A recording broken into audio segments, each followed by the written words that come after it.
Hi, everyone. My name is Jet Janellis. I'm the Advocacy Manager at the ACLU, and welcome to Session 2 of our Advocacy Academy series. Today's session is all about conflict management, which is an essential part of advocacy. So we're really lucky today to have an expert in conflict management here to present with us, Charisse. Do you want to say hi? Hi. And we're so thankful to have you here today and to really learn about how we can navigate relationships with people who, we're allies with, who we're adversaries with, people that are, just around the kitchen table, people at the legislature. This is such a fundamental skill for advocacy. So I'm really excited that you're all here and that we're all going to be learning in community together today. So before I turn it over to Charisse, I just wanted to give a land acknowledgement because even though we're in a virtual space, it's important to recognize the land that we're all on in South Dakota. So right now we are located on the ancestral territory of the Oceti-Sakowee Seven Council Fires, an alliance that consisted of the Santee, Yankton, and Teton Lakota. They're commonly known as the Sioux by non-native people, and the 7 tribes now occupy 9 different reservations in South Dakota. The 9 reservations are Cheyenne River Sioux Tribe, Crow Creek Sioux Tribe, Flanger Santee Sioux Tribe, Lower Brule Sioux Tribe, Oglala Sioux Tribe, Rosebud Sioux Tribe, Sisseton Wahpeton Oyate, Standing Rock Sioux Tribe, and the Yankton Sioux Tribe. The ACLU of South Dakota honors and respects the diverse Indigenous peoples connected to this territory on which we gather. And with that, I will hand it over to. Thank you so much for coming today. I really appreciate you taking the time to be with us. I know that time is precious, so thank you for being here. Today, we're going to be talking about becoming a conflict competent advocate. And I'm super excited to have you. As Jet said, my name is Charisse Alexander, and I am super passionate about the LGBTQ plus community. I do a lot of work around advocacy for this community and education. And this also shows up in my work as a licensed marriage and family therapist. So I just like to address these 2 things before I get started. I don't have any known conflicts of interest at this time, and I'm a part of 2 professional organizations, ASECT and WPATH. ASECT is the American Association for Sexuality Educators, Counselors, and Therapists, and WPATH is the World Professional Association for Transgender Health. All right, so my intentions today, there are 3 of them, and I'm hoping to kind of serve as objectives of what I'm hoping you can take away from today's training. So I would like for you to be able to take away the ability to explain fundamental conflict resolution concepts and strategies and how they apply to an advocacy framework. Utilize practical examples to illustrate how advocates can use these strategies in their everyday lives and in a variety of different relationships. And discuss the relationship between conflict resolution, trauma, and advocacy work. All right. So I like to start with this quote because I think it has some really awesome perspectives involved in it. And it's by Dorothy Thompson.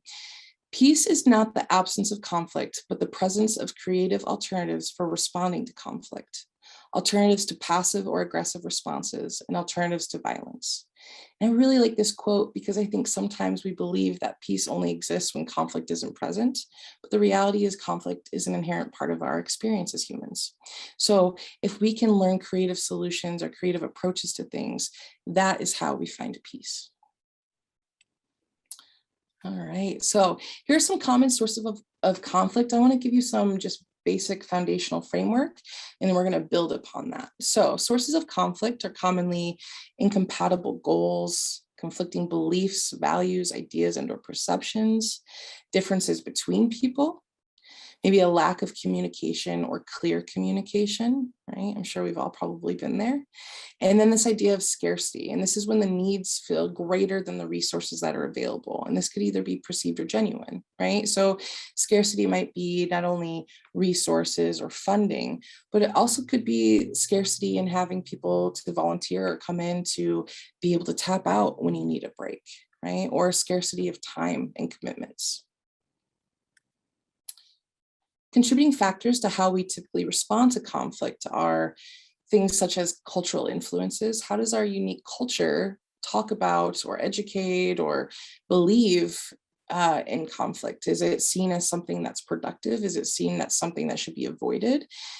That those beliefs get embedded in who we are and commonly frame how we either approach or don't approach conflict. Power dynamics and privilege can impact how we respond to conflict. Are you somebody with the privilege? Or are you somebody that's being marginalized and oppressed? And what does that look like and mean for your ability to be able to engage in the conversation or not? Right? Family of origin can inspire us around the topic of conflict, right? How did your family of origin deal with conflict? I'm sure there was probably plenty, right? It's an important part of our human experience, right? Did it feel safe? Did you feel safe? Were you able to work through things and resolve them, even though you maybe had different opinions or perspectives? Concerns about how others may view us. Sometimes, and maybe this is definitely a Midwest thing for some, right? Conflict is seen as a very scary thing that should be avoided. And oftentimes what shapes that is how we feel others might view our behavior around conflict, right? And so my experience with conflict in the Midwest is we tend to push it down a lot, and sometimes it can come out sideways a little bit. But in all reality, I think that is commonly related to hoping people don't perceive us a certain way, right? Personality can impact this. Are you somebody that's maybe more internalized, or maybe you're more boisterous about your opinions or perspectives, right? Your view on conflict, again, this kind of ties into what we've talked about. How do you view conflict? Is this something that is a necessary part of life? Is it something that is the opposite of peace to you?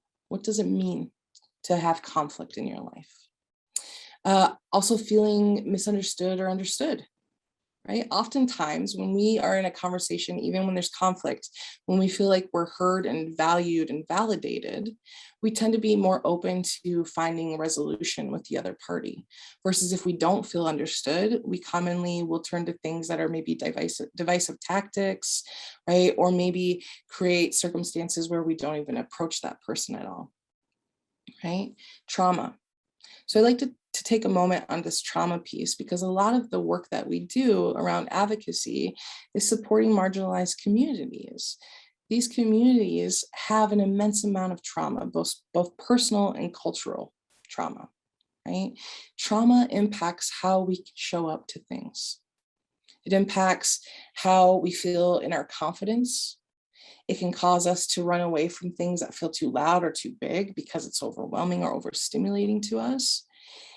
This is an inherent part of the work that you're doing as an advocate. And maybe you know this for a personal reason, or at least maybe the people around you, right?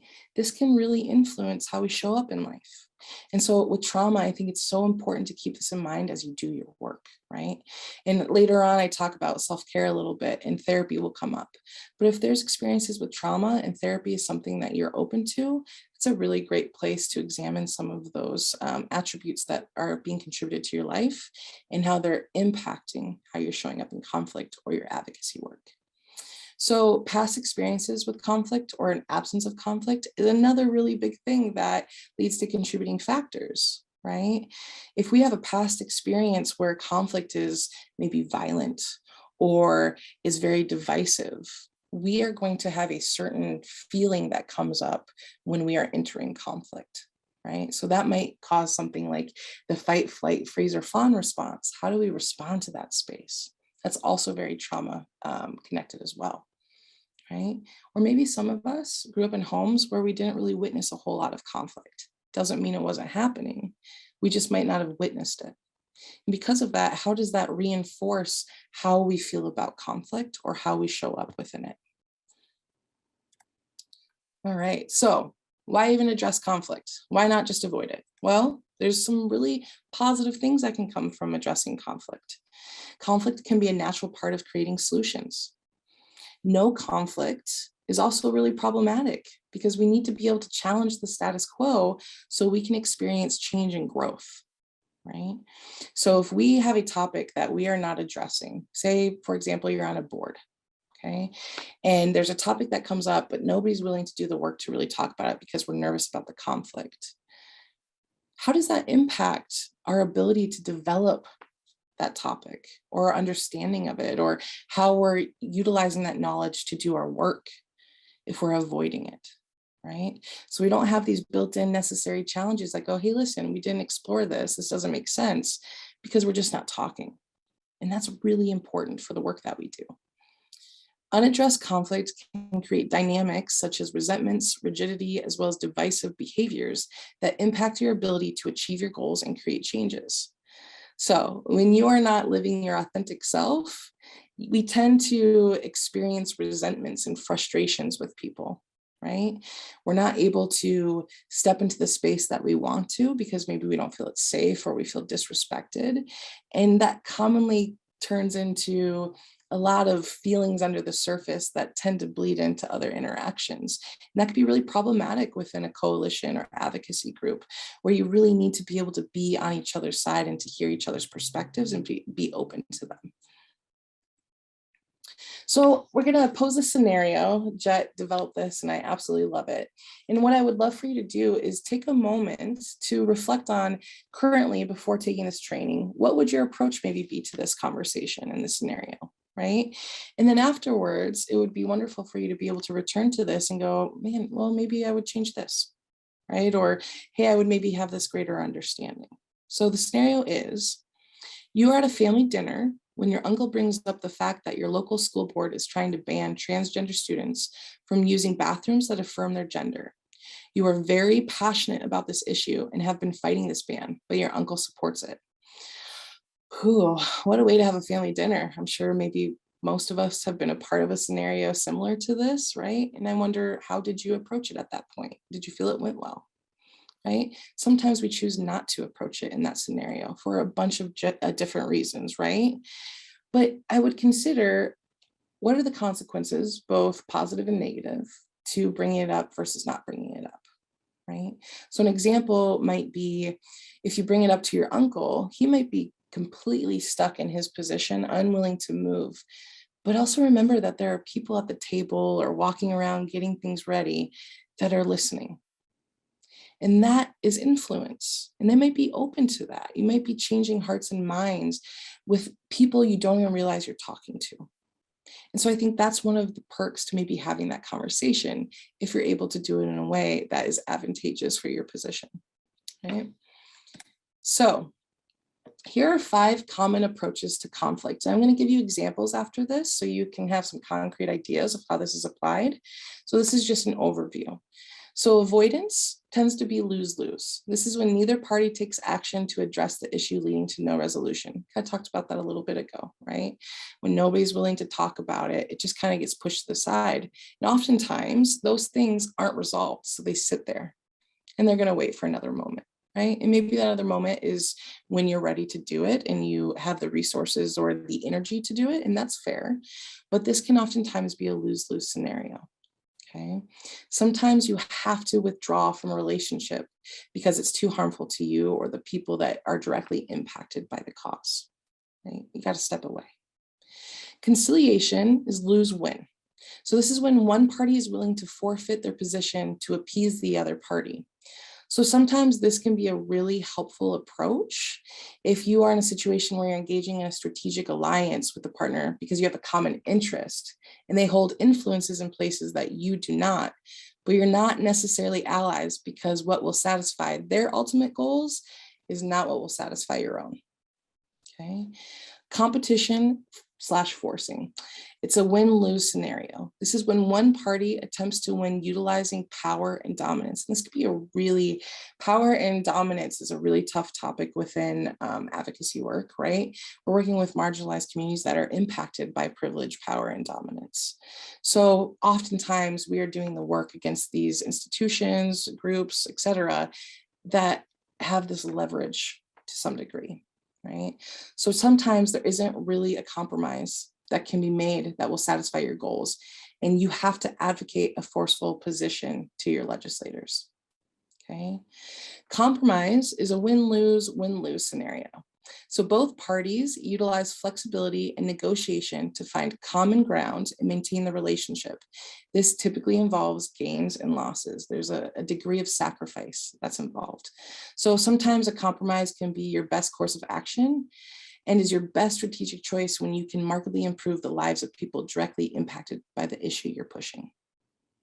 Okay, and then collaboration is seen as a win-win, but both parties utilize empathy and understanding to get to the root of the issue. And this is the most difficult path because it requires commitment and trust.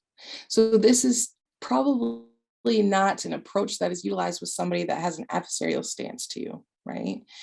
This is going to be something maybe that you utilize with a group that's also doing similar work as you and has the same core values, the same approach maybe to conflict and resolution as you do. Okay, so here are some examples that I want to provide for you on each of those. So for avoidance, you serve on a board for a nonprofit organization that leads after-school athletic programming for students. The board wants you to implement a policy that bans trans students from playing on sports teams that affirm their gender. After providing the board with information that their policy would be discriminatory, they still outvote you and the policy is implemented. Since you are a part of a coalition of LGBTQ2S+ organizations that publicly lobbies against these types of bans, the best option might be to resign from your position, as the board is no longer in alignment with your beliefs and could damage your relationship with the coalition. Okay, so initially you tried to engage, found that there was no movement, and because of the decisions that were made, it no longer is in alignment with your core values. This is going to be one of those scenarios where you are going to have to strongly consider needing to leave that position. Okay. Conciliation example is you are fighting a bill that would ban abortion after 6 weeks because you believe people should have full reproductive freedom. You have an advocacy partner who has some influence in business circles and is fighting this bill because of the economic impact this bill will have. Your partner would be satisfied with a less severe ban with less economic impact, but you would not be satisfied. This disagreement causes tension and divergent strategies. And rather than trying to convince your partner to come to your side, it might be more strategic to just let them work their own angle, since it is more important to get the votes than to get them for the right reason. Competition enforcing. Any amount of racial gerrymandering by packing Indigenous South Dakotans into one district when they could be the majority in two is not only morally unacceptable, it is unconstitutional. Any map has to uphold the 14th Amendment's guarantee of equal protection and comply with the requirements of the Voting Rights Act of 1965. You have to fight any map that dilutes Native American voting power if one of your core values is to defend civil rights and liberties. This is something you care deeply about, and it directly impacts your core values. So you have to take a forceful position. Compromise. If you are advocating for a bill pushing for full decriminalization of ingestion of a controlled substance, but you can only just barely scrape together enough support to reduce the penalty from a felony to a misdemeanor during session, it can be worth the compromise at the time with the understanding that you will need to continue pushing forward in the future. Right? Kind of sometimes we have to play a long game in advocacy work. And this might be a really great example of it. In this scenario, compromise is needed. We take a step and then we re-strategize and we go from there. Collaboration. Your advocacy group is working on doing legislative work regarding immigration policies.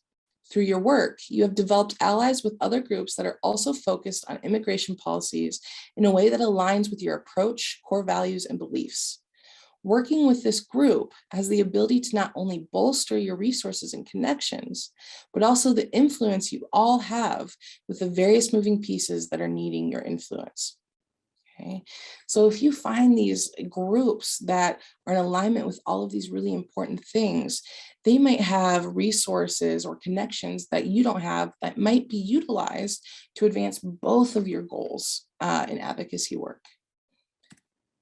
All right, so in summary, your approach to conflict should be tied to your core values and mission. You will need to think strategically using a diversity of tactics to figure out your approach, particularly when your relationships are fragile, strategic, or adversarial.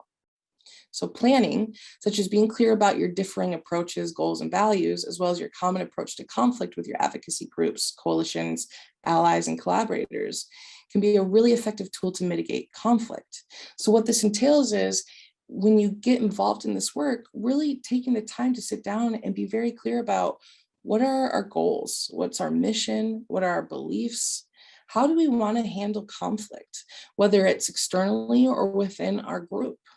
Developing that plan and having that initial conversation or conversations is going to be really key at laying down a framework, so that way when things get really intense during session, we're not having a meltdown. We have a plan in place to be able to stay focused and do the work. All right, so how do we determine our approach? I would encourage you to consider a set of questions, and this is not an exhaustive list. This is a start. So something else you could do is sit down with yourself and maybe make a list of, what do I need to consider when I'm making my approach to things? What things are important to me? What questions do I need to ask myself or the people I'm working with? Okay, so here are a few. Can you compromise, or is this non-negotiable? Right? Is the relationship you have to that party fragile, adversarial, or strategic? What's the quality of your relationship? Are there moral and or legal consequences that are non-negotiable for you? Would it be best to make some form of progress when a complete resolution is not possible at the moment? And if so, what are the consequences? And are those manageable in terms of looking at the long-term picture? Are the mission and core values congruent with your own? This is work that requires passion and a lot of energy. And when we are doing work that's not in alignment with who we are, it results in things that we're going to talk a little bit more about later in terms of burnout or compassion fatigue, right? So having congruency in your life is incredibly important, especially when you're doing the work that you're doing. So here's some things to consider, which is really interesting. So as Jet and I were developing this together, I had developed a presentation for a board, right? Some of those things actually need to be changed a little bit in terms of advocacy work, right? So in certain dynamics, I typically would say, don't utilize blame, right? Probably don't personalize it, but there are actually strategic reasons why you could utilize those. So let's talk about that for a second, okay? So I tend to encourage people to be respectful. You are going to probably be working with people that may not have that value. And in that moment, you are going to have to decide for yourself and your coalition, what does respect mean, right? What does that look like, right? And if you are not in a position to provide that, then what does that mean for your approach and how you're going to do this, right? And sometimes this is with legislators who are making decisions and just decisions that people really can't live with. And how are you going to show up in that, right? Assuming the best. I think this is a beautiful idea. And I think conversation should start from this perspective. But I think it's also important to recognize that not everybody is coming from their best self, right? Or not everybody is using strategies that are in alignment with healthy goals or healthy values, right? So assuming the best has a place, but also having awareness that maybe people aren't coming from that perspective necessarily.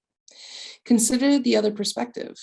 Right? This is really helpful for a couple of reasons. One, it helps in understanding, which is relationship building. When we can understand more of each other, we develop more of a relationship from human to human, right? It's also strategic. If you can understand the perspective of the other person, then you have an idea of what their values are, why it's important, maybe how they're going about it.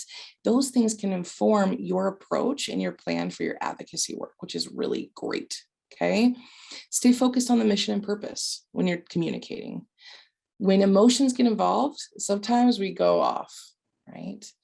Our message then becomes diluted, becomes unclear and chaotic. And so it's really important to try to be mindful of what is your mission and what is the purpose in the space that you're in right now. Stick to the topic and facts, right? Same thing, what I just said. Use a conflict plan. And this conflict plan is something you can develop within your advocacy groups, right? About how are we going to tackle conflict, right? How do we have conflict in our space? What do we want in that space? Do we want conflict to be collaborative, right? And sometimes that's not possible with outside organizations, right? You don't get to necessarily have that conversation with them. But I think it's important to just be intentional with that plan before the session or the event even gets started. Be clear with yourself and with each other, right? Maybe there's somebody that you designate that's a really great person that can help facilitate conversation between conflicting parties, right? That could be a part of the plan. Stay curious. This kind of goes with consider the other perspective. Curiosity is wonderful. It allows us to ask questions, to have some imagination and possibilities out there, helps us to understand what things are at play that might be influencing this person or this group, me, the people I work with. So curiosity can be really helpful.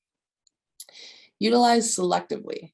Okay, so this list is usually on the maybe don't do this in conflict, but advocacy work is a little bit different. Okay, so blame, right? Typically in your interpersonal relationships, maybe with family, might not be a healthy approach. However, sometimes things need to be called out in advocacy work. Maybe a bill is put in place, maybe a ban for transgender athletic programs might be in effect, right?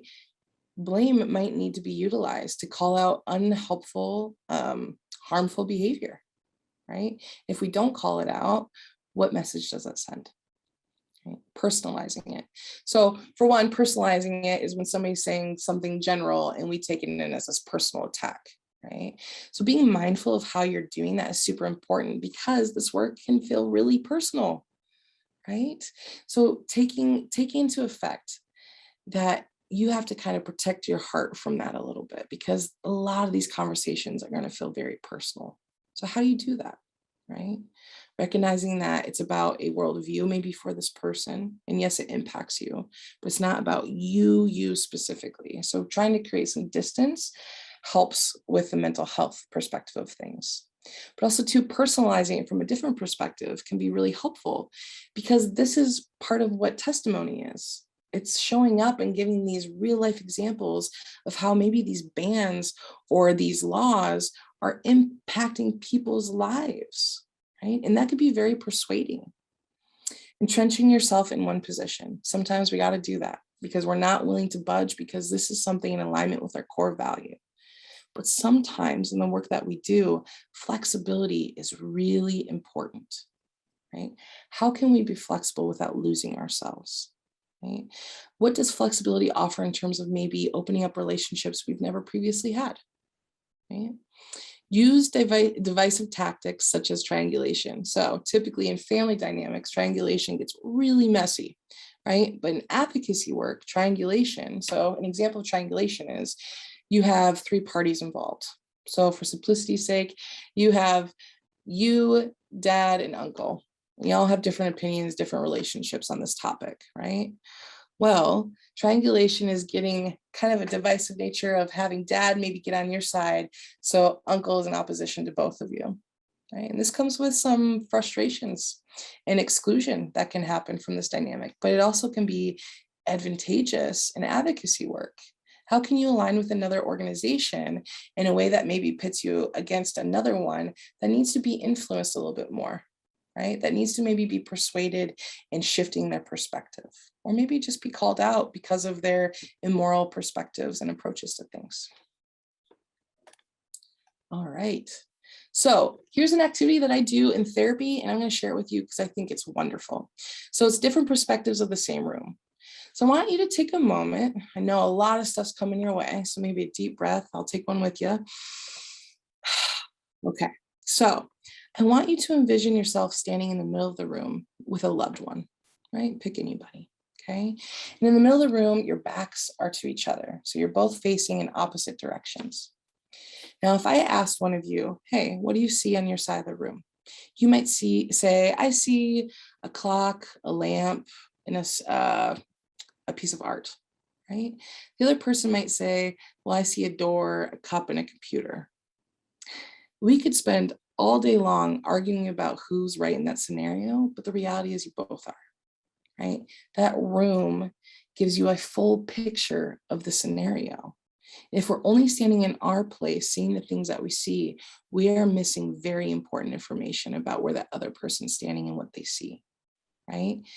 taking time to believe somebody doesn't mean you have to agree with them, but to hear where they're standing and what they're seeing can better inform your approach to your advocacy work. And this is really awesome to have in your family and relationship dynamics too, right? What is the perspective of your loved one? How does it shape how they're showing up in your relationship, right? How does it feel to maybe be somebody that's being told that your partner doesn't believe what you see, that only what they see is right or wrong?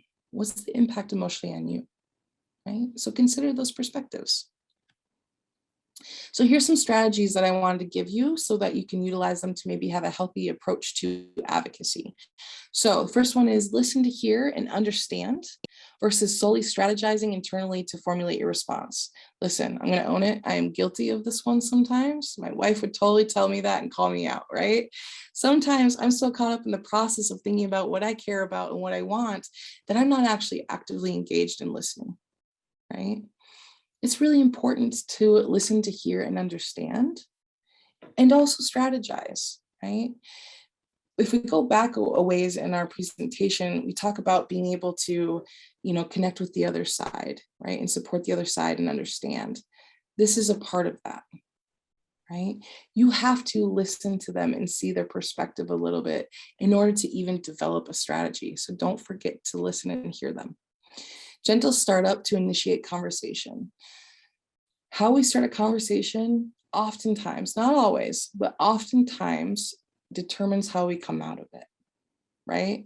So if we start a conversation going off on somebody, well, they're going to get defensive, they're going to shut down, they're maybe going to get angry and loud. At that point, resolution is really difficult to have. And so it's really important that when we start a conversation, we do so with respect if possible. And we just kind of started at this level versus this one right away. That allows some wiggle room for them to be able to engage with you in a different way and for you to engage in the experience in a different way too. We language, right? Oftentimes we utilize you as blame. And listen, like we just said, blame has a place in advocacy work, right? But we language is really powerful. It's not about me necessarily, it's about we. We are in this together. We are impacted by this, right? And I think it's also clear, it's important to be clear about who's we, who's included in that, right? Because sometimes there are parties involved that should not be a part of this we, right?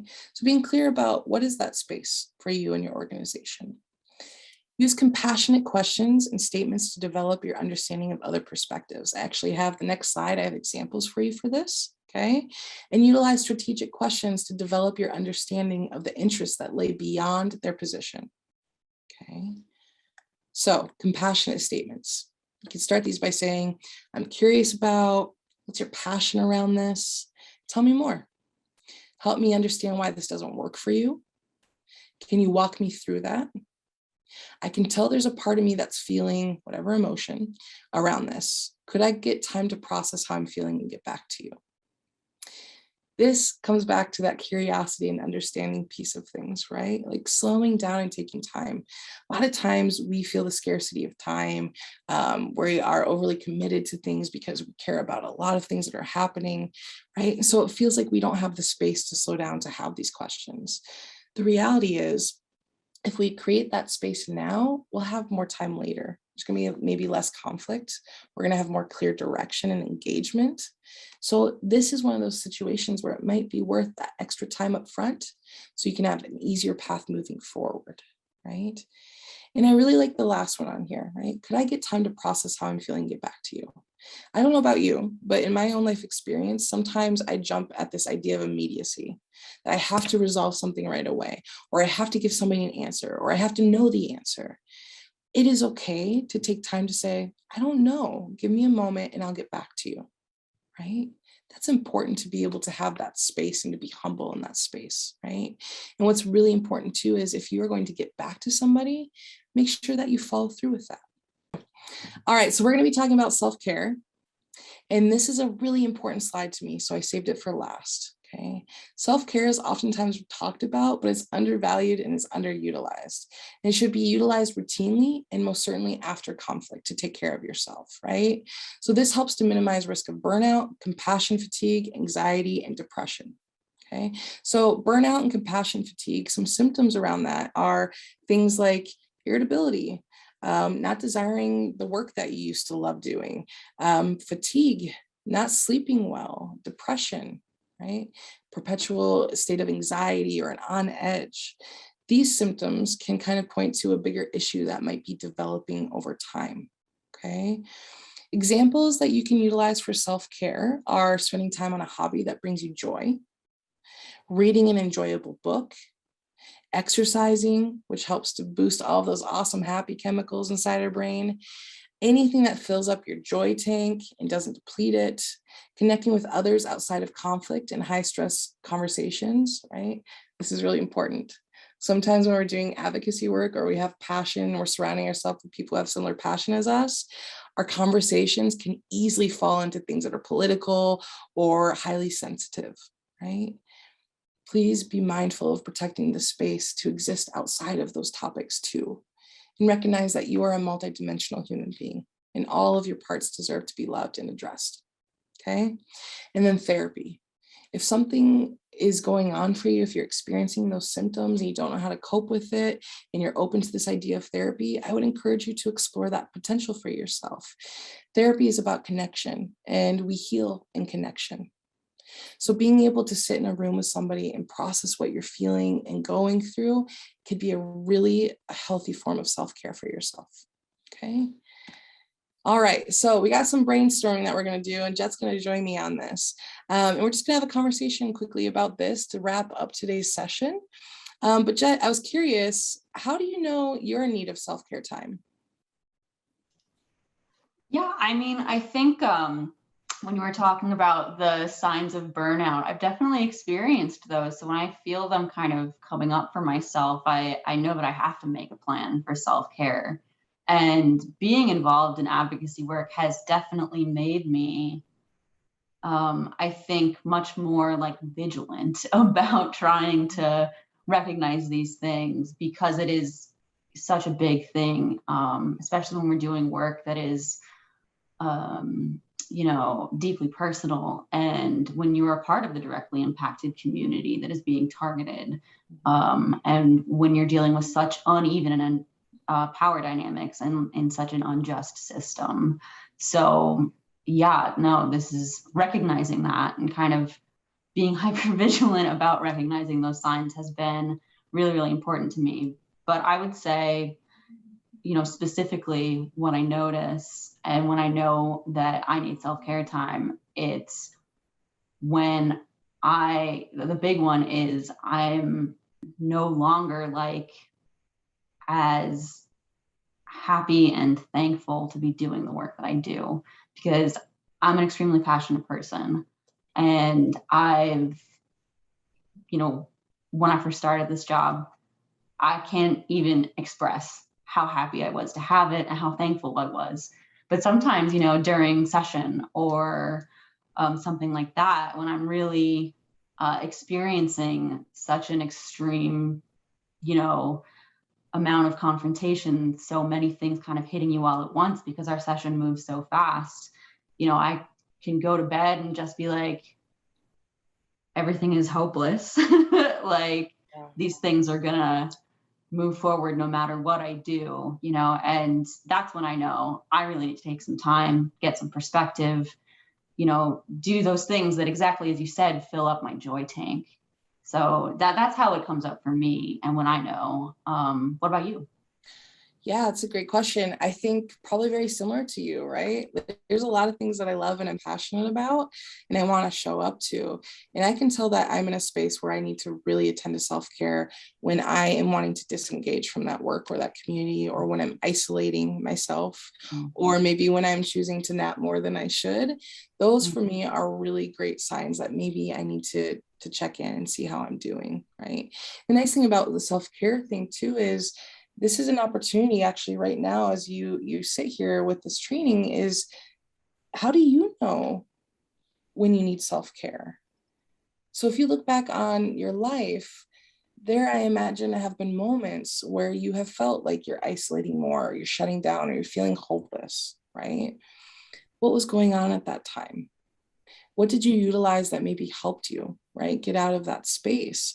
And so I think that can be a really helpful. And this is a really big issue in advocacy work. And to be honest, this is a really big issue within the therapy world with therapists, right?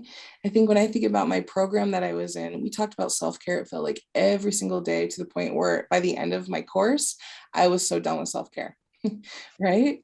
But as I've done this work over 10 years now, I'm really thankful that we had those conversations, right? This is what determines longevity for people. So, and I think in the work too that we do in advocacy work, sometimes it can be helpful to remember these past movements that have happened that had their own struggles and felt like it was going to be hopeless. And where are they now?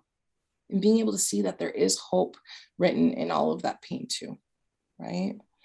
I'm curious, Jet, for you, what self-care activities can you incorporate into your life that helps you in feeling hopeful, grounded, and relaxed? Yeah, one thing that exactly what you just said about seeking inspiration from, past movements and learning from people who were leaders in those movements. That's definitely something that I try to remember, and I try to bring into, my perspective is, while I exist in this time and this place, there are so many other, passionate people who are doing amazing work, fighting for civil rights and liberties, fighting to change the material conditions of, marginalized people all over the world. And that exactly what you said about kind of seeking inspiration and understanding that those are things that anyone who's doing, work to make change is going to be dealing with, because we live in an unjust world. And, that, yeah. So finding that hope, reading about, different, movements, reading about real changes that have been created in different places, just trying to pay attention to kind of some of the success stories that are happening, because I can get so down in that hope, but I also can, just be so inspired by other people. And that exact thing you said about taking the long view as well is something that is so important, because there's this book by Miriam Kaba who it's called We Do This Till We Free Us. And a lot of what she is talking about is really rooting yourself in the understanding that we don't necessarily have all the answers, and what's important is that we don't know how things will turn out, but what's important is that we every day keep that long view, and know that we're a part of a multi-generational movement. And you might not see things in your lifetime that you're demanding, but that doesn't mean they won't happen. And we just have to keep implementing that type of radical imagination and that type of hope that way. I found that I found that book really inspiring and very grounding. So that's one thing I do, is really seek inspiration from others who are doing great work. And in terms of physical and specific things that I do, is I try to incorporate a morning routine, and I try to incorporate some amount of exercise, whether it's weights or yoga or just a walk every day, even if it's just for 10 minutes, just because I know that all this stuff, it shows up emotionally, but it also shows up physically. So being able to deal with that is so important. Yeah. What about you though? That's a really great point. I like that idea of radical imagination. I'm really into that. That's awesome. I'll have to read the book. I think for me, let's just be honest. The news sensationalizes a lot of things, right? And it can feel very hopeless if we look on the news to see the whole world on fire. So for me, I have to be really intentional about what I'm spending my time viewing. Those things matter. They're informing me. I need to be aware. There's also a limit that's required for me. If I only get lost in that information, I'm not spending any time in this world or this realm of hope, where things are changing. Right now, they're changing. Good things are happening, right? And there's light being developed all across the world in so many different ways. And those torches are being passed along for so many different people for generations. It's easy to forget that. And so for me, it's really important for me to be intentional about going to the hopeful sources of things too. Right. So that's kind of how I cope with that. And that's something that's been a real thing for me over the past, I don't know, probably 4 or 5 years, is I need to be intentional about what I'm viewing and how I'm spending my time. Other things that I like to do that help with feeling grounded and relaxed. If I'm feeling really stressed out, I'll implement like meditation where I can sit down and just practice, like, what's the experience like to just observe where I'm at, not judge it, right? But to be compassionate where I sit. What does that mean for myself? Right? Other things that I enjoy doing, I know it sounds super silly, but my whole thing growing up, my sign of success for myself was that someday I would have a riding lawnmower. And so for me, sometimes if I'm stressed out, I just go and I mow the lawn, because that time is just quiet. I don't have anything coming my way with information. I'm not overwhelmed by the world. I'm just in the space that I exist in. And I really like that idea of this routine, because I think routine is really important. And it's oftentimes something that a lot of people struggle with maintaining, maybe for mental health reasons, right? It's so important because that allows us to be intentional with our time. If we're not intentional, time goes out the window and we're rushing through our day. When you can have some structure and routine and be intentional about how you're spending your time, you can more easily align it with the things that are important to you. So I tell people, you know what your priorities are by where your time, money, and thoughts are going to, right? So slow down and make sure that your time is allotted to those things that matter. So I really like that, Jet. I think that's a really great thing that you do for yourself. I'm trying. It's not always successful. No, but you know what? You just made a really good point. Sometimes we get off track as people, right? Progress never, ever has been linear. It is cyclical, right? Which means that there are going to be moments where we take a step forward and we take a step back, and that's okay. What's important is recognizing the signs of when we're stepping back so we can help adjust our course accordingly sooner rather than later. So I think now that we've kind of had that conversation that I'm super thankful for having with you, Jet, thank you so much. I would like to say thank you to the ACLU and to you, Jet, because I really appreciate your work and your support on this with me, and also the team that helped provide feedback as well. So thank you very much. And to the audience, I really appreciate you taking the time to show up today. And I really hope that this information is helpful for you. And I wish you the best of luck in all the beautiful and amazing work that you're doing. Yeah, thank you so much, Charisse, for this presentation. It turned out better than I could have ever imagined. I'm so happy with what you've put together, and I feel like it'll be really, really useful for people as they move forward in their advocacy work. And I hope that everyone out there, you can implement this, you can come back to this, and you can see it as a resource to really help you remember to fill up your joy tank, help you remember, advocacy strategies, and help you come to a better place with conflict management, because it is such an essential skill, for your life, for your relationships, for your advocacy work, everything. And we're just so thankful, Charisse, for your presentation and for your work. Okay, so I think we're going to close it out now. That's the end of session 2 for our Advocacy Academy series. And I hope you stay tuned for session 3. Bye. Bye.